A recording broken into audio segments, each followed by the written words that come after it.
आज हम चर्चा करने जा रहे हैं जल की। हमारे पूरे शरीर में 60% से लगाकर 75% तक या उससे कम अधिक जल की मात्रा हर समय उपस्थित रहती है, जो हमें जीवित रखती है, जो हमारे रक्त को एक स्थान से दूसरे स्थान पहुंचाती है, जो रक्त के माध्यम से ऑक्सीजन को पहुंचाती है, सारे शरीर को जीवित रखती है। अर्थात जल ही जीवन है। परंतु इसमें सुधार करके मैं कहना चाहूँगा, शुद्ध जल ही जीवन है। शुद्ध जल क्यों? क्योंकि अगर जल में अशुद्धियाँ हैं तो वह हमारे लिए जहर के समान हो सकता है, धीमा जहर हो सकता है, या हमारे जीवन जीने लायक न बनाते हुए रगड़ रगड़ कर चलने वाला जीवन दे सकता है। ऐसे कौन से पदार्थ होते हैं जो ये सब कर सकते हैं? मित्रों, आर्सेनिक, पारा और फ्लोराइड हमारे क्षेत्रों में अधिकांश यह पदार्थ अगर पाए जाते हैं तो आर्सेनिक धीमा जहर है जो आपको कैंसर जैसे रोग के समय ले जा सकता है, और पारा तो बहुत ही खतरनाक है। ये आपके मानसिक और शारीरिक विकास में बाधा पहुंचा सकता है।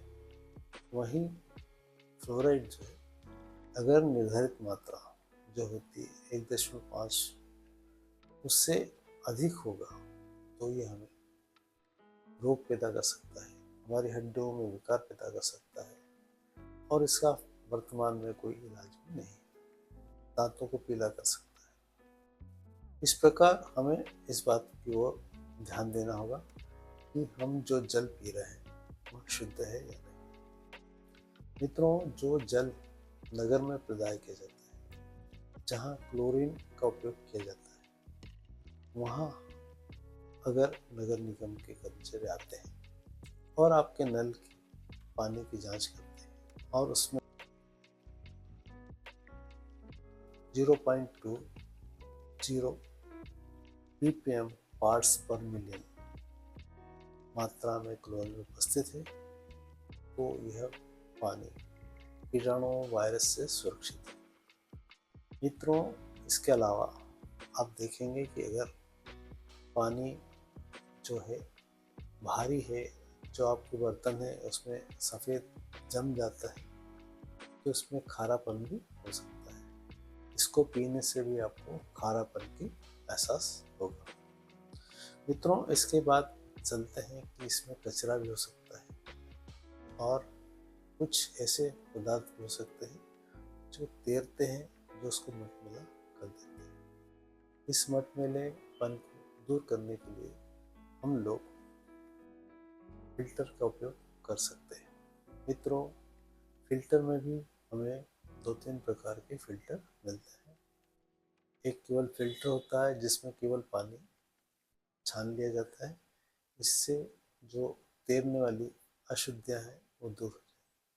ये क्लोरीनेटेड वाटर के लिए बहुत उपयुक्त है।